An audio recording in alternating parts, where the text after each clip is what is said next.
Brought to you by V-Guard, co-powered by Sensodyne and Vimal. ಬಾಯಲ್ಲಿ ಹೇಳಿ ಕೇಸರಿ. Associate sponsor Ultratech Cement. Co-sponsored by Saptagiri NPS University. ಲೋಕಸಭೆ ಚುನಾವಣೆಯ ಮತ ಎಣಿಕೆಗೆ ಕ್ಷಣಗಣನೆ ಈಗ ಆರಂಭವಾಗಿರುವಂತದ್ದು ಭಾರತ ಮಾತ್ರ ಅಲ್ಲ, ಇಡೀ ಪ್ರಪಂಚ ಈ ಒಂದು ಕೌಂಟಿಂಗಿಗೆ ಕಾಯ್ತಾ ಇದೆ. ಬೆಳಗ್ಗೆ 8 ಗಂಟೆಯಿಂದ 542 ಕ್ಷೇತ್ರಗಳ ಮತ ಎಣಿಕೆ ಆರಂಭವಾಗುತ್ತೆ. 8360 ಅಭ್ಯರ್ಥಿಗಳ ಹಣೆ ಬರಹ ಇವತ್ತು ನಿರ್ಧಾರವಾಗುತ್ತೆ. ನಿಜವಾಗುತ್ತಾ ಮತದಾನೋತ್ತರ ಸಮೀಕ್ಷೆಗಳ ವರದಿ? ಈಗಾಗಲೇ ಮತದಾನೋತ್ತರ ಸಮೀಕ್ಷೆಗಳ ವರದಿಗಳು ಕೂಡ ಬಂದಿರುವಂತದ್ದು. ಆದ್ರೆ ಅದು ನಿಜ ಆಗುತ್ತಾ? ಎನ್ಡಿಎಗೆ ಎಷ್ಟು ಸ್ಥಾನ, ಎನ್ಡಿಎ ಮೈತ್ರಿಕೂಟಕ್ಕೆ ಎಷ್ಟು ಸೀಟ್ ಸಿಗುತ್ತೆ? ಹಾಗಾದ್ರೆ ಮೋದಿ 3.0 ಆಡಳಿತ ಮತ್ತೆ ಆರಂಭವಾಗುತ್ತಾ? 3ನೇ ಬಾರಿ ಅಧಿಕಾರದ ಚುಕ್ಕಾಣಿ ಹಿಡಿತಾರಾ ಮೋದಿ? ಇಂಡಿಯಾಗೆ ಅಚ್ಚರಿ ಫಲಿತಾಂಶ ಏನಾದ್ರೂ ಸಿಗುತ್ತಾ? ಟಿವಿ9ನಲ್ಲಿ ಲೋಕ ಫಲಿತಾಂಶದ ಕ್ಷಣದ ಅಪ್ಡೇಟ್ ಅನ್ನ ನಿಮಗೆ ಕೊಡ್ತಾ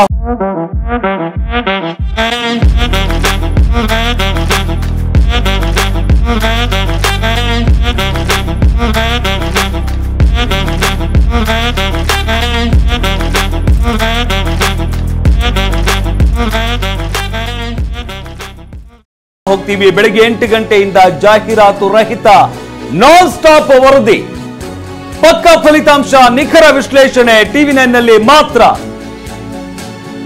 ಪಕ್ಕಾ ವರದಿಯನ್ನ ಕೊಡ್ತಾ ಹೋಗ್ತೀವಿ. ಲೋಕಸಭೆ ಚುನಾವಣೆಯ ಮಹಾ ತೀರ್ಪಿಗೆ ಈಗ ಕೌಂಟ್ ಡೌನ್ ಶುರುವಾಗಿರುವಂತದ್ದು. ಈಗಾಗಲೇ ಚುನಾವಣಾ ಆಯೋಗ ಕೂಡ ಎಲ್ಲಾ ರೀತಿಯಾದಂತಹ ಸಿದ್ಧತೆಯನ್ನ ಮಾಡಿಕೊಂಡಿದೆ. ಈ ಒಂದು ಮತ ಎಣಿಕೆಗೆ ಬೆಳಗ್ಗೆ 8 ಗಂಟೆಯಿಂದ 542 ಕ್ಷೇತ್ರಗಳ ಮತ ಎಣಿಕೆ ಆರಂಭವಾಗುತ್ತೆ. ಅದಕ್ಕೂ ಮುನ್ನ ಅಂಚೆ ಮತಗಳ ಎಣಿಕೆ ನಡೆಯುತ್ತೆ. ಅದಾದ ನಂತರ ಈ ವೋಟಿಂಗ್ಗಳ ಒಂದು ಎಣಿಕೆ ಆರಂಭವಾಗುತ್ತೆ 8 ಗಂಟೆಗೆ. 8360 ಅಭ್ಯರ್ಥಿಗಳ ಹಣೆ ಬರಹ ಇವತ್ತು ನಿರ್ಧಾರವಾಗುತ್ತೆ. ಮತದಾನೋತ್ತರ ಸಮೀಕ್ಷೆಗಳು ಈಗಾಗಲೇ ಬಂದಿರುವಂತದ್ದು. ಆ ವರದಿ ಏನಿದೆ, ಆ ಸಮೀಕ್ಷೆಗಳ ವರದಿ ಏನಿದೆ, ಅದೇ ನಿಜ ಆಗುತ್ತಾ ಅಥವಾ ಅಚ್ಚರಿ ಎಂಬಂತೆ ಇಂಡಿಯಾ ಮೈತ್ರಿಕೂಟ ಹೆಚ್ಚಿನ ಸ್ಥಾನಗಳನ್ನೇನಾದ್ರೂ ಗೆಲ್ಲುತ್ತಾ? ಈ ಸಾಕಷ್ಟು ಪ್ರಶ್ನೆಗಳಿರುವಂತದ್ದು, ಸಾಕಷ್ಟು ಕುತೂಹಲ ಕೂಡ ಇಡೀ ಭಾರತೀಯರಲ್ಲಿದೆ. ಏನಾಗಬಹುದು ಅಂತ, ಯಾರು ಈ ಬಾರಿಯ ಅಧಿಕಾರದ ಚುಕ್ಕಾಣಿಯನ್ನ ಹಿಡಿತಾರೆ ಅಂತ ಒಟ್ಟಾರೆಯಾಗಿ ತೀವ್ರ ಕುತೂಹಲವನ್ನ ಮೂಡಿಸಿರುವಂತಹ ಈ ಒಂದು ಮತ ಎಣಿಕೆ ಕಾರ್ಯ ಏನಿದೆ, ಆ ಒಂದು ಕಾರ್ಯಕ್ಕೆ ಇನ್ನು ಕ್ಷಣಗಣನೆಯಲ್ಲಿ ಇರುವಂತದ್ದು. ಇನ್ನು ಕೆಲವೇ ಕ್ಷಣಗಳಲ್ಲಿ ಮತ ಎಣಿಕೆ ಆರಂಭವಾಗುತ್ತೆ. ಒಂದು ಕಡೆ ಚುನಾವಣಾ ಆಯೋಗ ಕೂಡ ಎಲ್ಲಾ ರೀತಿಯಾದಂತಹ ಸಿದ್ಧತೆಯನ್ನ ಮಾಡಿಕೊಂಡಿರುವಂತದ್ದು. ಇನ್ನು ಕರ್ನಾಟಕದ 28 ಕ್ಷೇತ್ರಗಳೇನಿದ್ದಾವೆ, ಈ 28 ಕ್ಷೇತ್ರಗಳು ಕೂಡ ತೀವ್ರ ಕುತೂಹಲವನ್ನ ಮೂಡಿಸಿರುವಂತಹ ಕ್ಷೇತ್ರಗಳೇ ಆಗಿರುವಂತದ್ದು. ಅದರಿಂದಾಗಿ ಪ್ರತಿಯೊಂದು ಕ್ಷೇತ್ರಗಳ ಮೇಲೂ ಕೂಡ ಮತದಾರರು ಕಣ್ಣಿಟ್ಟಿದ್ದಾರೆ. ಯಾವ್ಯಾವ ಕ್ಷೇತ್ರದಲ್ಲಿ ಯಾರ್ಯಾರು ಗೆಲ್ಲಬಹುದು ಅನ್ನೋ ಒಂದು ಕುತೂಹಲ ಕೂಡ ಇರುವಂತದ್ದು. ಇದೆಲ್ಲದರ ನಡುವೆ ಚುನಾವಣಾ ಆಯೋಗ ಕೂಡ ಎಲ್ಲಾ ರೀತಿಯಾದಂತಹ ಸಿದ್ಧತೆಯನ್ನ ಮಾಡಿಕೊಂಡಿದೆ. ಬೆಂಗಳೂರಿನಲ್ಲಿ ಯಾವುದೇ ರೀತಿಯಾದಂತಹ ಸಂಭ್ರಮಾಚರಣೆ ಮಾಡೋ ಹಾಗಿಲ್ಲ. 144 ಸೆಕ್ಷನ್ ಜಾರಿಯಲ್ಲಿರುತ್ತೆ.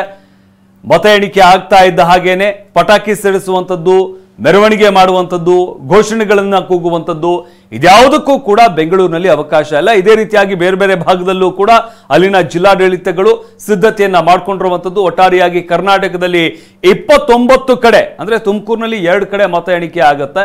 ಈ ರೀತಿಯಾಗಿ ಒಟ್ಟು 29 ಕಡೆ ಮತ ಎಣಿಕೆಯನ್ನ ನಡೆಸಲಾಗುತ್ತೆ ಕರ್ನಾಟಕದಲ್ಲಿ. ಒಟ್ಟಾರೆಯಾಗಿ ಇವತ್ತಿನ ಒಂದು ತೀರ್ಪು ಏನಿದೆ, ಮತದಾರರು ಬರೆದಿರುವಂತಹ ತೀರ್ಪು, ಅದು ಇವತ್ತು ಹೊರಬರುತ್ತೆ. ಏನಾಗುತ್ತೆ ಅನ್ನೋ ಒಂದು ಕುತೂಹಲ ಇಡೀ ಭಾರತೀಯರಲ್ಲಿ ಇವತ್ತಿರುವಂತದ್ದು. ಆ ಒಂದು ಕುತೂಹಲಕ್ಕೆ ಈಗ ಕ್ಷಣಗಣನೆ ಆರಂಭವಾಗಿದೆ. ಲೋಕಸಮರದ ಮಹಾ ತೀರ್ಪಿನತ್ತ ಇಡೀ ದೇಶದ ಚಿತ್ತವೇ ನೆಟ್ಟಿದೆ. ಬೆಳಗ್ಗೆ 7:45ಕ್ಕೆ ಇವಿಎಂ ಇರಿಸಿರುವಂತಹ ಸ್ಟ್ರಾಂಗ್ ರೂಮ್ ಕೂಡ ಓಪನ್ ಆಗುತ್ತೆ. ಚುನಾವಣಾಧಿಕಾರಿಗಳು ಹಾಗೆ ಪಕ್ಷಗಳ ಏಜೆಂಟ್ ಸಮ್ಮುಖದಲ್ಲಿ ಓಪನ್ ಆಗುತ್ತೆ. ದೇಶದ 540ಕ್ಕೂ ಹೆಚ್ಚು ಕೇಂದ್ರಗಳಲ್ಲಿ ಮತ ಎಣಿಕೆ ಕಾರ್ಯ ಶುರುವಾಗುತ್ತೆ. ಬೆಳಗ್ಗೆ 8 ಗಂಟೆಯಿಂದ ಮತ ಎಣಿಕೆ ಕಾರ್ಯ ಆರಂಭ ಆಗುತ್ತೆ. ಇದಕ್ಕೆ ಸಕಲ ಸಿದ್ಧತೆಯನ್ನು ಕೂಡ ಮಾಡಿಕೊಳ್ಳಲಾಗಿದೆ. ಬೆಳಗ್ಗೆ 8 ಗಂಟೆಗೆ ಅಂಚೆ ಮತಗಳ ಎಣಿಕೆ ನಡೆಯುತ್ತೆ ಪ್ರಾರಂಭವಾಗಿ. ನಂತರದಲ್ಲಿ 8:30ರಿಂದ ಇವಿಎಂ ಮತ ಎಣಿಕೆ ಕಾರ್ಯ ನಡೆಯುತ್ತೆ. ಲೋಕಸಮರದ ಮಹಾ ತೀರ್ಪಿಗೆ ಇದೀಗ ಕ್ಷಣಗಣನೆ ಪ್ರಾರಂಭವಾಗಿದೆ. ಇಡೀ ದೇಶದ ಚಿತ್ತ ಲೋಕಸಭಾ ಚುನಾವಣೆಯ ಫಲಿತಾಂಶದತ್ತ ನೆಟ್ಟಿದೆ. ಬೆಳಗ್ಗೆ 7:45ಕ್ಕೆ ಇವಿಎಂ ಅನ್ನ ಇರಿಸಿರುವಂತಹ ಸ್ಟ್ರಾಂಗ್ ರೂಮ್ಗಳು ಓಪನ್ ಆಗುತ್ತೆ. ಅದರ ಸುತ್ತಮುತ್ತ ಈಗಾಗಲೇ ಏನೆಲ್ಲ ಬಿಗಿ ಭದ್ರತೆಗಳನ್ನ ಒದಗಿಸಬೇಕು ಅದೆಲ್ಲವನ್ನ ಕೂಡ ಈಗಾಗಲೇ ಮಾಡಲಾಗಿದೆ. ಹೆಚ್ಚಿನ ಪೊಲೀಸರ ನಿಯೋಜನೆ ಕೂಡ ಮಾಡಲಾಗಿದೆ. ಮಾರ್ಷಲ್ಗಳು ಕೂಡ ಈಗಾಗಲೇ ಸ್ಥಳದಲ್ಲಿ ಬೀಡು ಬಿಟ್ಟಿದ್ದಾರೆ. ಅಲ್ಲಲ್ಲಿ ಬ್ಯಾರಿಕೇಡ್ಗಳನ್ನ ಕೂಡ ಹಾಕಲಾಗಿದೆ. ಸಿಸಿ ಕಣ್ಗಾವಲು ಕೂಡ ಇದೆ. ಯಾವುದೇ ರೀತಿಯ ಅಹಿತಕರ ಘಟನೆಗಳು ನಡೆಯದಂತೆ ಎಲ್ಲಾ ರೀತಿಯ ಮುನ್ನೆಚ್ಚರಿಕಾ ಕಟ್ಟೆಚ್ಚರವನ್ನು ವಹಿಸಲಾಗಿದೆ. ಪೊಲೀಸ್ ಅಧಿಕಾರಿಗಳು ಈಗಾಗಲೇ ಬೆಳ್ಳಂಬೆಳಗಿನಲ್ಲಿ ಬೀಡು ಬಿಟ್ಟಿರುವಂತಹ ದೃಶ್ಯಗಳನ್ನ ಕೂಡ ಗಮನಿಸ್ತಾ ಇದ್ದೀರಿ. ಸ್ಟ್ರಾಂಗ್ ರೂಮ್ ಓಪನ್ ಆಗೋದಕ್ಕೆ ಕ್ಷಣಗಳನ್ನೇ ಪ್ರಾರಂಭ ಆಗಿದೆ. 7:45 ಸುಮಾರಿಗೆ ಸ್ಟ್ರಾಂಗ್ ರೂಮ್ ಓಪನ್ ಆಗುತ್ತೆ. ಚುನಾವಣಾಧಿಕಾರಿಗಳು ಹಾಗೆ ಪಕ್ಷದ ಏಜೆಂಟ್ ಸಮ್ಮುಖದಲ್ಲಿ ಈ ಒಂದು ಸ್ಟ್ರಾಂಗ್ ರೂಮ್ ಓಪನ್ ಆಗುತ್ತೆ.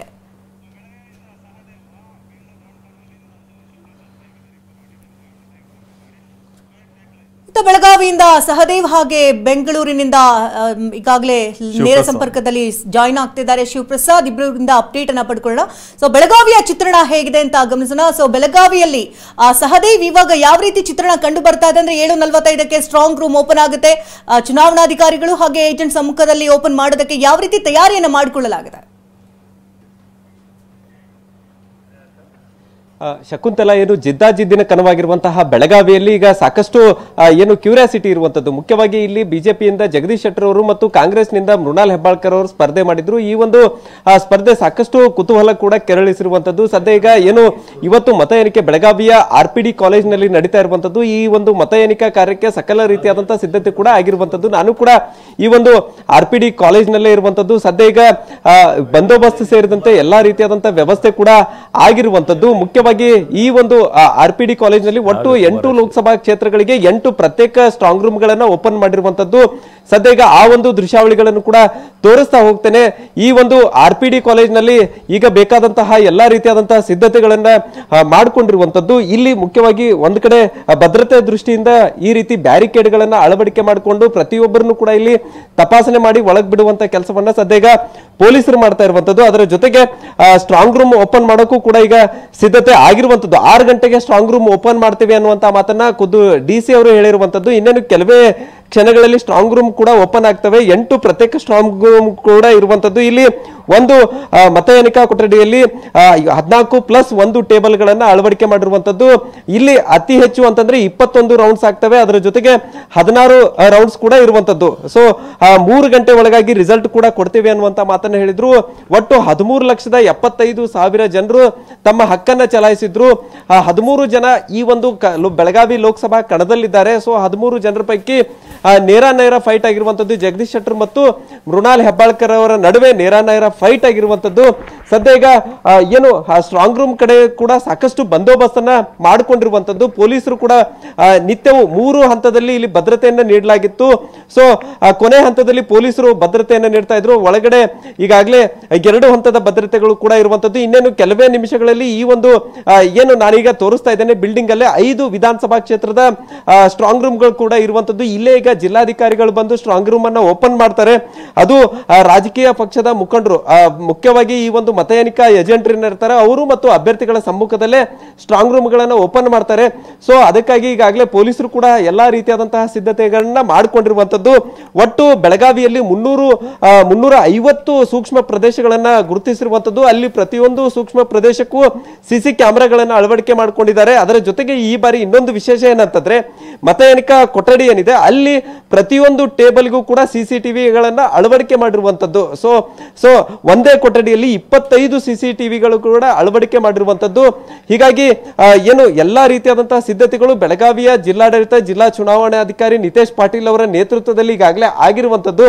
ಒಟ್ಟಾರೆ ಬೆಳಗಾವಿಯ ಜಿದ್ದಾಜಿದ್ದಿನ ಕಣ ಏನಿದೆ, ಸೊ ಆ ಕಣದ ಮತ ಎಣಿಕಾ ಕಾರ್ಯ ಕೂಡ ಇನ್ನೇನು ಕೆಲವೇ ನಿಮಿಷಗಳಲ್ಲಿ ಆರಂಭವಾಗಲಿದ್ದು ಇದಕ್ಕೆ ಬೇಕಾದಂತಹ ಸಿದ್ಧತೆಗಳು ಕೂಡ ಈಗಾಗಲೇ ಆಗಿರುವಂತದ್ದು. ಶಕುಂತಲಾ, ಹಾಗೆ ಸಂಪರ್ಕದಲ್ಲಿ ಸಹದೇವ್, ಇನ್ನು ಶಿವಪ್ರಸಾದ್ ಬೆಂಗಳೂರಿನಿಂದ ಮಾಹಿತಿಯನ್ನ ಕೊಡ್ತಾ ಹೋಗ್ತಾರೆ. ಶಿವಪ್ರಸಾದ್, ಬೆಂಗಳೂರಿನಲ್ಲಿ ಚುನಾವಣಾಧಿಕಾರಿಗಳು ಯಾವ ರೀತಿಯಾಗಿ ಸಿದ್ಧತೆಯನ್ನ ಮಾಡ್ಕೊಂಡಿದ್ದಾರೆ? ಸ್ಟ್ರಾಂಗ್ ರೂಮ್ ಓಪನ್ ಮಾಡುವಂತದ್ದು ಇರಬಹುದು, ಅಲ್ಲಿನ ಭದ್ರತೆ ಇರಬಹುದು, ಯಾವ ರೀತಿಯಾಗಿ ಸಿದ್ಧತೆಗಳಾಗಿದ್ದಾವೆ?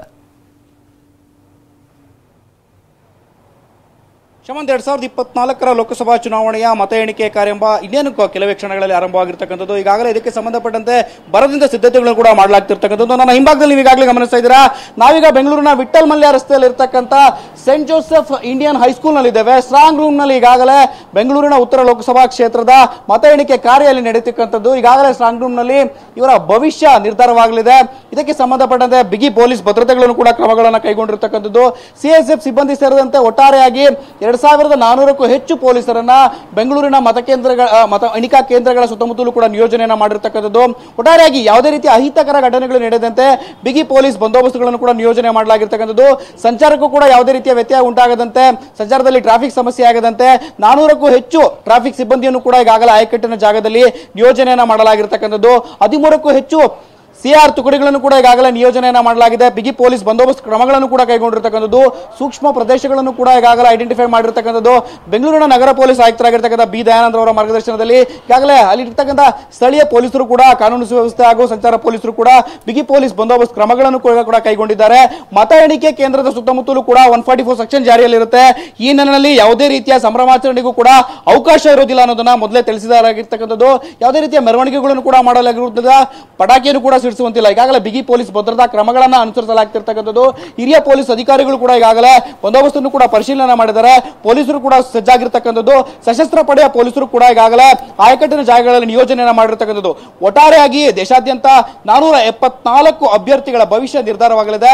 ಇದಕ್ಕೆ ಸಂಬಂಧಪಟ್ಟಂತೆ ಆಯ್ಕೆಯಾಗಿರ್ತಕ್ಕಂಥ ಅಭ್ಯರ್ಥಿಗಳ ಮತ ಎಣಿಕಾ ಕೇಂದ್ರಗಳ ಸುತ್ತಮುತ್ತಲೂ ಕೂಡ ಬಿಗಿ ಪೊಲೀಸ್ ಬಂದೋಬಸ್ತುಗಳನ್ನು ಕೂಡ ಅಳವಡಿಸಿರ್ತಕ್ಕಂಥದ್ದು. ಒಟ್ಟಾರೆಯಾಗಿ ಬಿಗಿ ಪೊಲೀಸ್ ಬಂದೋಬಸ್ತ್ನಲ್ಲಿ ಪೊಲೀಸರ ಕಣ್ಗಾವಲಿನಲ್ಲಿ ಮತ ಎಣಿಕಾ ಕೇಂದ್ರದ ಒಳಭಾಗದಲ್ಲೂ ಕೂಡ ಬೆಂಗಳೂರಿನ 3 ಮತ ಎಣಿಕಾ ಕೇಂದ್ರಗಳು ಕೂಡ 1400ಕ್ಕೂ ಹೆಚ್ಚು ಸಿಬ್ಬಂದಿಗಳನ್ನು ನಿಯೋಜನೆ ಮಾಡಲಾಗಿರ್ತಕ್ಕಂಥದ್ದು.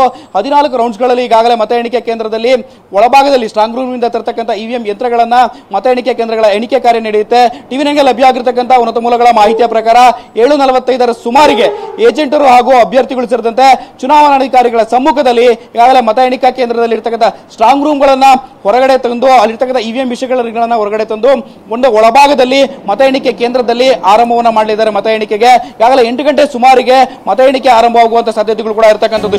ಶಿವಪ್ರಸಾದ್ ಹಾಗೆ ಸಂಪರ್ಕದಲ್ಲಿರಿ, ಮತ್ತಷ್ಟು ಮಾಹಿತಿಯನ್ನು ಪಡ್ಕೊಳ್ತೀವಿ. ಬೆಂಗಳೂರಿನ 3 ಕೇಂದ್ರದಲ್ಲಿ ಮತ ಎಣಿಕೆಗೆ ಸಿದ್ಧತೆ ಆಗ್ತಾ ಇದೆ. ಸುತ್ತಮುತ್ತಲೂ ಹೆಚ್ಚಿನ ಸಂಚಾರ ಪೊಲೀಸರ ನಿಯೋಜನೆಯನ್ನ ಮಾಡಲಾಗಿದೆ.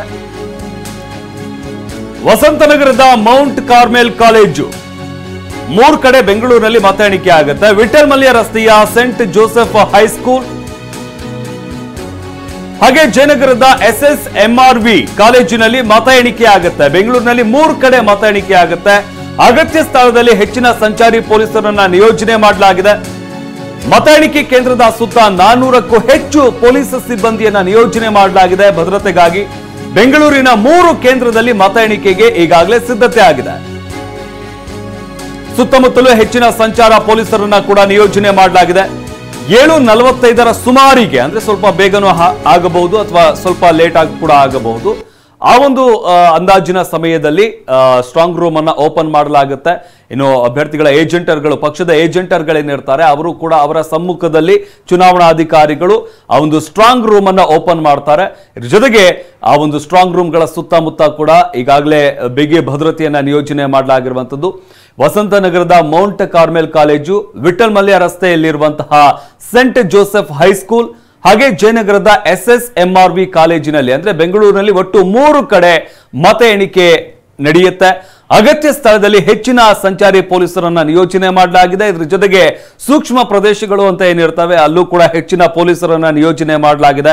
ಮತ ಎಣಿಕೆ ಕೇಂದ್ರದ ಸುತ್ತ 400ಕ್ಕೂ ಹೆಚ್ಚು ಸಿಬ್ಬಂದಿಯನ್ನ ಭದ್ರತೆಗೆ ನಿಯೋಜನೆ ಮಾಡಲಾಗಿದೆ. ಈಗಾಗಲೇ 144 ಸೆಕ್ಷನ್ ಜಾರಿಯಲ್ಲಿರುವಂತದ್ದು. ಈ ಹಿನ್ನೆಲೆಯಲ್ಲಿ ಹೆಚ್ಚಿನ ಜನ ಅಲ್ಲಿ ಜಮಾವಣೆ ಆಗುವಂತಿಲ್ಲ. ಜೊತೆಗೆ ಸಂಭ್ರಮಾಚರಣೆಗಳಿಗೂ ಕೂಡ ಬ್ರೇಕ್ ಹಾಕಲಾಗಿದೆ. ಯಾವುದೇ ರೀತಿಯಾದಂತಹ ಮೆರವಣಿಗೆ ಇರಬಹುದು, ಪಟಾಕಿ ಹಚ್ಚುವಂಥದ್ದು ಇರಬಹುದು, ಅಥವಾ ಘೋಷಣೆಗಳನ್ನ ಕೂಗುವಂಥದ್ದು ಇರಬಹುದು, ಇದ್ಯಾವುದನ್ನು ಕೂಡ ಮಾಡೋ ಹಾಗಿಲ್ಲ. ಇದೆಲ್ಲದಕ್ಕೂ ಕೂಡ ಚುನಾವಣಾಧಿಕಾರಿಗಳು ನಿಷೇಧವನ್ನ ಹೇರಿದ್ದಾರೆ. ಅದರಿಂದಾಗಿ ಯಾವುದೇ ರೀತಿಯಾದಂತಹ ಸಂಭ್ರಮಾಚರಣೆ ಮಾಡೋ ಹಾಗಿಲ್ಲ.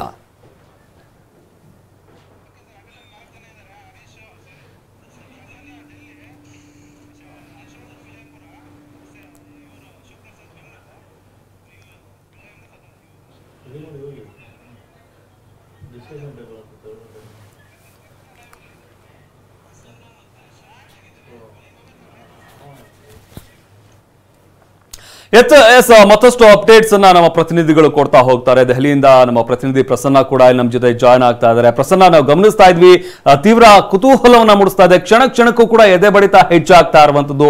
ಒಟ್ಟಾರೆಯಾಗಿ ದೆಹಲಿಯಲ್ಲಿ ಸದ್ಯದ ಪರಿಸ್ಥಿತಿ ಹೇಗಿದೆ, ಹಾಗೆ ಯಾವ ರೀತಿಯಾದ ಸಿದ್ಧತೆಗಳನ್ನ ಚುನಾವಣಾ ಆಯೋಗ ಮಾಡಿಕೊಂಡಿದೆ?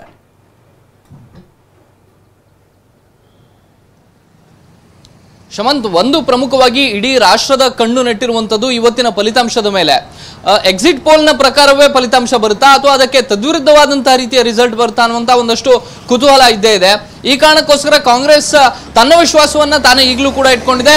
ಬಿಜೆಪಿ 3ನೇ ಬಾರಿ ಅಧಿಕಾರಕ್ಕೆ ಏರ್ತೀವಿ ಅನ್ನುವಂತ ವಿಶ್ವಾಸವನ್ನು ವ್ಯಕ್ತಪಡಿಸ್ತಾ ಇದೆ. ರಾಷ್ಟ್ರೀಯ ಪಕ್ಷಗಳ ಎಲ್ಲ ಕಚೇರಿಗಳಲ್ಲೂ ಕೂಡ ಬೇಕಂತ ಎಲ್ಲ ಸಿದ್ಧತೆಗಳನ್ನ ಮಾಡಿಕೊಳ್ಳಲಾಗಿದೆ. ಬಿಜೆಪಿಯ ಪ್ರಧಾನ ಕಚೇರಿಯಲ್ಲೂ ಕೂಡ ಸಂಭ್ರಮಾಚರಣೆಗೆ ಬೇಕಂತ ಸಿದ್ಧತೆಯನ್ನ ಮಾಡಿಕೊಳ್ಳಲಾಗಿದೆ. ಕಾಂಗ್ರೆಸ್ನ ಹೆಡ್ ಕ್ವಾರ್ಟರ್ನಲ್ಲೂ ಕೂಡ ಎಐಸಿಸಿಯ ನಾಯಕರು ಪೂರಕವಾದಂತಹ ಸಿದ್ಧತೆಗಳನ್ನ ಮಾಡ್ಕೊಂಡಿದ್ದಾರೆ. ಇಲ್ಲಿ ಪ್ರಮುಖವಾಗಿ ತಮಗೆ ಪೂರಕವಾದಂತ ಮತ್ತು ಇಂಡಿಯಾ ಒಕ್ಕೂಟ ಸರ್ಕಾರ ರಚನೆಗೆ ಬೇಕಾದಂತ ಫಲಿತಾಂಶ ಸಿಗುತ್ತೆ. ಈ ಕಾರಣಕ್ಕೋಸ್ಕರ ಕಾರ್ಯಕರ್ತರು ಸಂಭ್ರಮಾಚರಣೆಗೆ ಬೇಕಾದಂತ ಸಿದ್ಧತೆಯನ್ನ ಎಐಸಿಸಿ ಹೆಡ್ ಕ್ವಾರ್ಟರ್ನಲ್ಲೂ ಕೂಡ ಮಾಡಿಕೊಳ್ಳಲಾಗಿದೆ. ಈ ಕ್ಷಣಕ್ಕೂ ಕೂಡ ಇರುವಂತಹ ಕುತೂಹಲ ಯಾರ ಪರವಾಗಿ ಫಲಿತಾಂಶ ಬರುತ್ತೆ ಅನ್ನುವಂಥದ್ದು. ಚುನಾವಣಾ ಆಯೋಗಕ್ಕೆ ಪ್ರಮುಖವಾಗಿ ಇರುವಂತಹ ಒಂದು ದೊಡ್ಡ ಸವಾಲು ದೆಹಲಿಯ ನಾಯಕರ ಮಟ್ಟಿಗೆ ಹೇಳೋದಾದ್ರೆ, ದೆಹಲಿಯಲ್ಲಿ ಎಲ್ಲ ರಾಷ್ಟ್ರೀಯ ನಾಯಕರು ಕೂಡ ಪ್ರಮುಖವಾಗಿ ಒಂದಷ್ಟು ತಮ್ಮದೇ ಆದಂತಹ ವಾದ ಸರಣಿಗಳನ್ನ ಮುಂದಿಡ್ತಾ ಇದ್ದಾರೆ ಮತ್ತು ಕೇಂದ್ರ ಚುನಾವಣಾ ಆಯೋಗದ ಮೇಲೂ ಕೂಡ ಒಂದಷ್ಟು ದೂರುಗಳನ್ನ ಕೊಡ್ತಾ ಇದ್ದಾರೆ. ಇವತ್ತಿನ ಮತ ಎಣಿಕೆಯ ಸಂದರ್ಭದಲ್ಲಿ ಯಾವುದೇ ರೀತಿಯ ಅಹಿತಕರ ಘಟನೆಗಳು ನಡೆಯದೇ ಇರೋ ರೀತಿಯಲ್ಲಿ ಚುನಾವಣಾ ಆಯೋಗ ಇನ್ನಷ್ಟು ಬಿಗಿಯಾದಂಥ ಕ್ರಮಗಳನ್ನ ಜರುಗಿಸಬೇಕು ಅನ್ನುವಂಥ ಒಂದಷ್ಟು ಆಗ್ರಹ ಕೇಳಿ ಬರ್ತಾ ಇದೆ. ಮತ್ತು ವಿವಿಪ್ಯಾಟ್ ಮಷಿನ್ಗಳ ಬಗ್ಗೆ ಕೂಡ ಒಂದಷ್ಟು ಆಕ್ಷೇಪಗಳನ್ನ ಬೇರೆ ಬೇರೆ ರಾಜ್ಯಗಳ ಮಾಜಿ ಮುಖ್ಯಮಂತ್ರಿಗಳು ಧ್ವನಿಯನ್ನು ಎತ್ತುತ್ತಾ ಇದ್ದಾರೆ. ಛತ್ತೀಸ್ಗಢದ ಮಾಜಿ ಮುಖ್ಯಮಂತ್ರಿ ಭೂಪೇಶ್ ಬಘೇಲ್ ಸೇರಿದಂತೆ ಒಂದಷ್ಟು ಮಂದಿ ಚುನಾವಣಾ ಆಯೋಗದ ಮೊರೆ ಹೋಗೋದಕ್ಕೂ ಕೂಡ ಸಿದ್ಧರಾಗಿದ್ದಾರೆ. ಈ ಕಾರಣಕ್ಕೋಸ್ಕರ ಸಹಜವಾಗಿ ಇಡೀ ರಾಷ್ಟ್ರದ ಚಿತ್ತ ಈಗ ದೆಹಲಿಯತ್ತ ನೆಟ್ಟಿದೆ. ದೆಹಲಿಯಲ್ಲಿ ಯಾರ ಬಾವುಟ ಹಾರುತ್ತೆ ಅನ್ನುವಂಥ ಒಂದಷ್ಟು ಪ್ರಶ್ನೆಗಳಿಗೆ ಇನ್ನು ಕೆಲವೇ ಕ್ಷಣಗಳಲ್ಲಿ ಉತ್ತರ ಸಿಗುವಂತ ಸಾಧ್ಯತೆ ಇದೆ.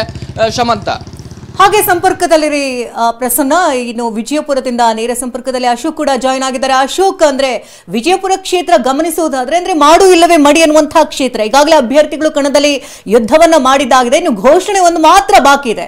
ಇದಕ್ಕೆ ಕ್ಷಣಗಣನೆ ಕೂಡ ಈಗಾಗಲೇ ಪ್ರಾರಂಭ ಆಗಿರುವಂತದ್ದು. ಯಾವ ರೀತಿ ತಯಾರಿಗಳನ್ನು ಮಾಡಿಕೊಳ್ಳಲಾಗಿದೆ? ಅಲ್ಲಿನ ವಾತಾವರಣ ಹೇಗಿದೆ? ವಿಜಯಪುರ ಎಸ್ಸಿ ಲೋಕಸಭಾ ಮೀಸಲು ಕ್ಷೇತ್ರದಲ್ಲಿ ಮೇಲ್ನೋಟಕ್ಕೆ ಈಗ ಜಿದ್ದಾಜಿದ್ದಿ ಕಂಡು ಬಂದಿರುವುದು ಕಾಂಗ್ರೆಸ್ ಮತ್ತು ಬಿಜೆಪಿ ಮಧ್ಯೆ. ಕ್ಷೇತ್ರದಲ್ಲಿ 8 ಜನ ಅಭ್ಯರ್ಥಿಗಳಿದ್ರು ಕೂಡ ನೇರ ಸ್ಪರ್ಧೆ ಇರೋದು ಬಿಜೆಪಿ ಮತ್ತು ಕಾಂಗ್ರೆಸ್. ಸತತ 3 ಬಾರಿ ಹ್ಯಾಟ್ರಿಕ್ ಜಯ ಸಾಧಿಸಿ ಇದೀಗ 4ನೇ ಬಾರಿ ಸಂಸತ್ಗೆ ಕಾಲಿಡಲು ಹಾಲಿ ಸಂಸದ ಬಿಜೆಪಿಯಿಂದ ರಮೇಶ್ ಜಿಗಜಿಣಗಿ ಇದ್ರೆ, ಕಾಂಗ್ರೆಸ್ನಿಂದ ರಾಜು ಅಲಗೂರ್ ಮಧ್ಯೆ ತೀವ್ರ ಸ್ಪರ್ಧೆ ಇಲ್ಲಿ ಏರ್ಪಟ್ಟಿದೆ. ಮುಖ್ಯವಾಗಿ ಸದ್ಯ 8 ಗಂಟೆಗೆ ಇಲ್ಲಿ ವಿಜಯಪುರ ನಗರದ ಸೈನಿಕ ಶಾಲಾ ಆವರಣದಲ್ಲಿ ಮತ ಎಣಿಕೆ ಪ್ರಕ್ರಿಯೆ ಆರಂಭವಾಗಲಿದ್ದು, ಮಧ್ಯಾಹ್ನ 1 ಗಂಟೆ ವೇಳೆಗೆ ಸಂಪೂರ್ಣ ಒಂದು ನಿಖರ ಫಲಿತಾಂಶ ಇಲ್ಲಿ ಏನು ಹೊರಬರುವ ಸಾಧ್ಯತೆ ಇದೆ. ಇದ್ರ ಜೊತೆಗೆ ಏನಂತಂದ್ರೆ ಏನು ವಿಜಯಪುರ ಜಿಲ್ಲೆಯಲ್ಲಿ ಏನು ಮೊದಲು ಕಾಂಗ್ರೆಸ್ ಭದ್ರಕೋಟೆಯಾಗಿತ್ತು, ಆದರೆ ಕಳೆದ 3 ಬಾರಿಯಿಂದಲೂ ಕೂಡ ಇದು ಬಿಜೆಪಿಯ ಭದ್ರಕೋಟೆಯಾಗಿ ಮಾರ್ಪಟ್ಟಂತಹ ಕ್ಷೇತ್ರದಲ್ಲಿ ಈ ಸಾರಿ ಕಾಂಗ್ರೆಸ್ ಬಾವುಟ ಹಾರಿಸ್ತೀವಿ ಅನ್ನೋ ಒಂದು ಭರವಸೆಯಲ್ಲಿ ಕಾಂಗ್ರೆಸ್ ನಾಯಕರಿದ್ದಾರೆ. ಆದರೆ ಗೆಲುವು ನಮ್ಮದೇ, ದೇಶದಲ್ಲಿ ಕೂಡ ನಾವೇ ಕೇಂದ್ರದ ಚುಕ್ಕಾಣಿ ಹಿಡಿತೀವಿ ಅನ್ನೋ ವಿಶ್ವಾಸವನ್ನ ಬಿಜೆಪಿ ನಾಯಕರು ಇಲ್ಲಿ ವ್ಯಕ್ತಪಡಿಸ್ತಾ ಇದ್ದಾರೆ. Shamanth, Brought to you by V-Guard, co-powered by Sensodyne and Vimal. ಬಾಯಲ್ಲಿ ಹೇಳಿ ಕೇಸರಿ.